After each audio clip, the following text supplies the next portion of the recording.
The siren screamed like it was angry at us. Red light stuttered across the ceiling of the ambulance, slicing my thoughts into fragments. My hands were slick with someone else's blood. My kid's breath hitched, short, shallow, trying not to cry, because she thought being brave would keep me calm. The medic kept asking me questions I couldn't answer. Name. Allergies. Pain level. I nodded to things I didn't hear. I dialed my family with my thumb shaking so hard I missed the numbers twice. No answer. Voice Mayum gang. Then nothing. Metal groaned somewhere behind us. The smell of antiseptic fought with burnt rubber and fear. I pressed my forehead to my daughter's hair and felt the tremor I couldn't stop.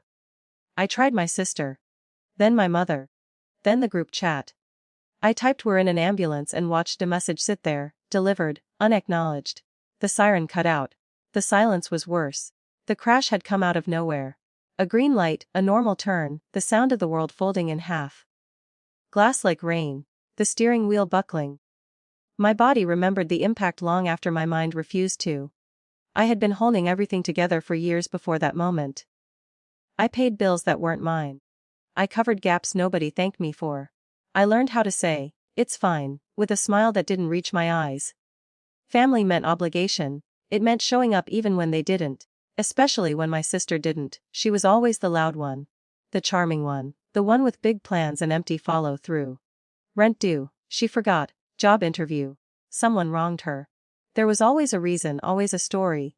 Always a soft landing waiting, usually funded by me. My mother called it helping. I called it survival. Keeping the peace had become a reflex. Until the night the peace didn't show up for us. At the hospital. They cut my daughter's shirt away with scissors that sounded too loud. I stood there useless, hands curled into claws. Watching strangers touch my child while my phone stayed dark. Hours later, when they said concussion but stable, I exhaled something like relief. I checked my phone again. Nothing. The next morning, light crept in through a window that smelled like bleach and old coffee. My daughter slept. One hand gripping my sleeve like she might fall if she let go. I opened my phone. My sister's face filled the screen, glowing and relaxed. A robe, a cucumber mask. Champagne flute held high. She had tagged everyone. Cousins I hadn't spoken to in years. Aunts who commented with heart emojis. Self-care weekend. The caption read. My hands went cold. I scrolled. More photos. Sauna. Pool. Sunset. Comments stacked like applause. No one had seen my message. Or they had, and it simply didn't rate. I closed the app without liking a single thing. 3 days later, my mother texted like nothing had happened. Can you still cover your sister's rent this month?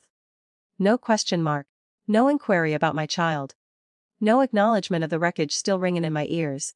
Something inside me went quiet. I didn't argue. I didn't explain. I didn't remind her of the ambulance, the blood, the unanswered calls. I simply stopped. I canceled the transfer. I paused the auto payments. I pulled my name off the quiet agreements that kept my sister afloat and my mother comfortable. I blocked numbers I had memorized since childhood. Then I waited. Silence stretched. It tasted unfamiliar. Like freedom but sharp. The first voicemail came that night. My sister's voice brittle with surprise. She laughed at the start, like this was a misunderstanding. Hey, so the rent didn't go through. Call me. The second was less friendly. The third came from my mother. Concerned, then irritated, then wounded. She spoke about family, about responsibility, about how hard things were for everyone. I didn't respond. I spent my energy on my daughter. On doctor's visits and ice cream after. On sitting beside her bed when nightmares woke her up gasping. I memorized the sound of her breathing and let it anchor me. They kept calling. The confrontation came a week later, uninvited. My mother showed up at my door with my sister in tow, faces tight with rehearsed outrage. My sister didn't look like the spa photos anymore. No glow, no filters. I opened the door and didn't step aside. Me need to talk, my mother said, already inside my space. I waited. My sister crossed her arms. You embarrassed me, she said. I had to borrow money. I smiled then. It surprised all of us. I asked my mother if she remembered the night of the crash. I described the siren. The blood, the way my kids' hands shook. I told her about the calls. Every single one. My sister shifted. My mother said she'd been busy. I nodded. I know. I handed them my phone. I had screenshots ready. Timestamps. Delivered messages. The spa photos. The comments. The text asking for rent. I watched the color drain from my sister's face as recognition landed. Not guilt, fear. This isn't about money. I said quietly. It's about value. My mother tried to speak. I raised a hand. I'm done funding people who disappear when I'm bleeding. Silence hit hard. They left without slamming the door. That was the only restraint left. The fallout wasn't immediate, it was surgical. I told the truth once. Calmly, to the right people. I didn't rant. I didn't beg. I let the facts breathe. The family group chat exploded without me, stories shifted. Lines were drawn, my sister moved out of her apartment. My mother stopped hosting holidays. Invitations thinned, I slept better. Weeks later my sister texted an apology that read like a resume.